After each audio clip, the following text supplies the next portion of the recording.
Hello student, स्वागत है आप सभी का। तो आज की क्लास में हम जानेंगे कि किसी भी गोली दर्पण की वक्रता त्रिज्या r और उसकी फोकस दूरी f में क्या संबंध होता है। ओके, यानी इस फार्मूले का हम डेरिवेशन करेंगे कि गोली दर्पण की वक्रता त्रिज्या और फोकस दूरी में क्या संबंध होते हैं। ठीक है, तो चलते हैं अपने क्लास पर। तो जैसा कि आपको चित्र में दिख रहा होगा, एक आपतित किरण AB है जो कि दर्पण की B पॉइंट से टकरा रही, B बिंदु से टकरा रही है।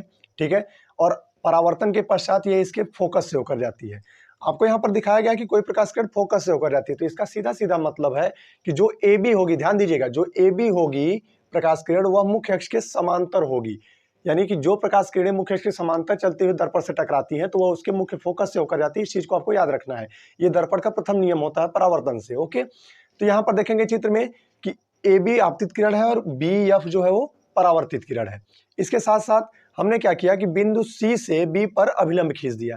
यानी अभिलंब की परिभाषा क्या है किसी गोली दर्पण के लिए, कि गोली दर्पण के आपतन बिंदु पर को केंद्र से मिलाने वाली जो रेखा होती है वो आपका क्या होती है, अभिलंब होती है। तो यहाँ पर देखेंगे, देखिए अभिलंब के साथ आपतित किरण द्वारा बनाया गया कोण I है यहाँ पर, यानी जिसको आप आपतन कोण बोलते हैं। इसके साथ साथ परावर्तित किरण B और अभिलंब के बीच का बना कोण परावर्तन कोण कहलाता है, जो कि यहाँ पर R है। यहाँ पर देखेंगे आपको परावर्तन के नियम में ही बताया गया है कि आपतन कोण सदैव परावर्तन कोण के बराबर होता है। यानी कहने का मतलब हम कह सकते हैं कि चित्र में एंगल I जो होगा वो एंगल R के बराबर होगा। कह सकते हैं ऐसा, कोई दिक्कत नहीं, ये आप रूल पढ़ते हैं। तो यहाँ पर देखिए एंगल I है क्या, ABC, एंगल ABC को ही तो हमने I लिखा हुआ है ना। तो इसका मतलब क्या है कि एंगल जो ABC है वह बराबर है एंगल R। एंगल R क्या है, यहाँ पर देखेंगे चित्र में CBF, यही तो एंगल R है। यानी एंगल CBF यही आपका क्या है, एंगल R है। यानी कहने का मतलब हम लिख सकते हैं CBF। यह क्यों बराबर है, परावर्तन के नियम द्वारा। ओके, यानी परावर्तन का नियम कहता है इसलिए ये बराबर है। यानी ये क्यों बराबर है, परावर्तन के नियम से। ओके, यानी परावर्तन के नियम से ये बराबर हो गए। इसके साथ साथ यहाँ पर देखेंगे चित्र में एक चीज और देख लेंगे आप कि जो एंगल ABC है वो एंगल आपके BCF के भी बराबर होगा। ठीक है, क्यों BCF के बराबर क्यों होगा, क्योंकि देख लीजिए ये दोनों एक दूसरे के समांतर, हम पहले ही बोले थे, इस चीज को ध्यान दीजिएगा कि ये रेखाएं एक दूसरे के समांतर है। ये रेखाएं एक दूसरे के समांतर एक तिर्यक रेखा इनको काट रही है ना, तो इनके एकांतर अंतः कोण जो होते हैं वो बराबर होते हैं। इसलिए यहां पर क्या हो जाएगा कि एंगल ABC जो है, यानी जो एंगल ABC है वो BCF के बराबर होगा। यानी एंगल BCF के बराबर होगा। क्यों बराबर होगा, एकांतर कोण है। कौन से कोण है, एकांतर कोण है ये।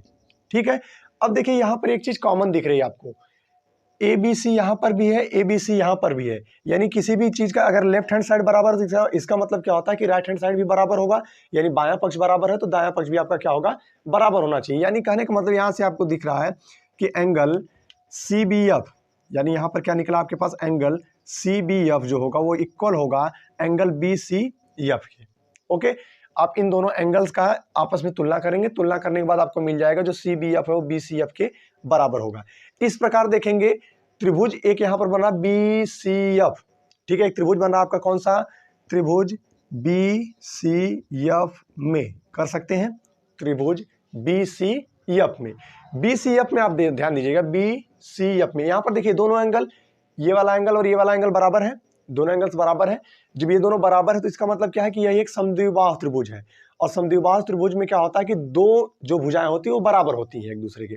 और वो कौन सी भुजाएं होती हैं, संगत जो समान कोण है उन कोण के सामने वाली जो भुजा होती है वो आपकी बराबर होगी। कहने का मतलब यहाँ पर दो बराबर कोण कौन कौन से हैं, एंगल C यहाँ पर है, ये बराबर है किसके, एंगल R के।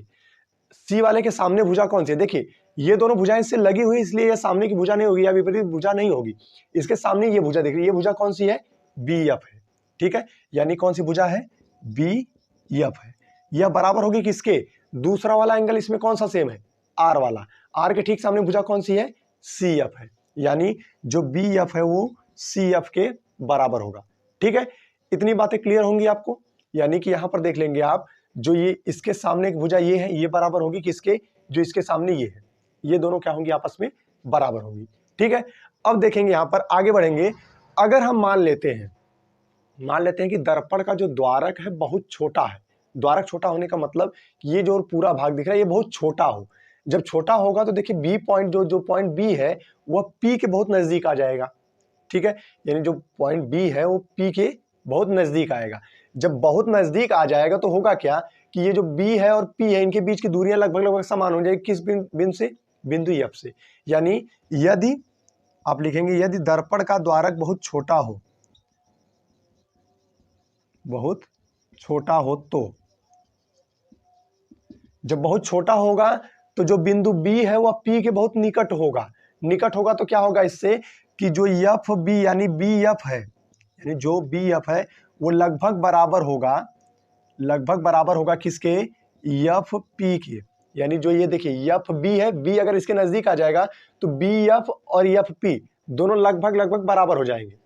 बराबर हो जाएंगे तो यानी लगभग बराबर, यानी कि हम मान लेंगे कि ये बराबर है, ठीक है। तो यहां पर देख लीजिए बी एफ बराबर सी एफ है और बी एफ बराबर एफ पी भी है, ठीक है। तो हम यहां पर क्या लिख सकते हैं? सी एफ बराबर क्या लिख सकते हैं? एफ पी रख सकते हैं। सी एफ बराबर हम क्या लिख सकते हैं? एफ पी रख सकते हैं, यहां से तुलना करने के बाद। अब यहां पर हम एक बार पुनः चित्र पर अपने चलते हैं, ठीक है।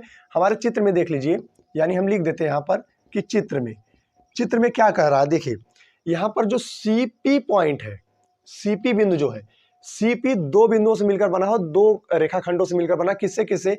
सी एफ से और एफ पी से। अगर हम सी एफ और एफ पी को जोड़ दे तो हमको सीपी मिल जाएगा।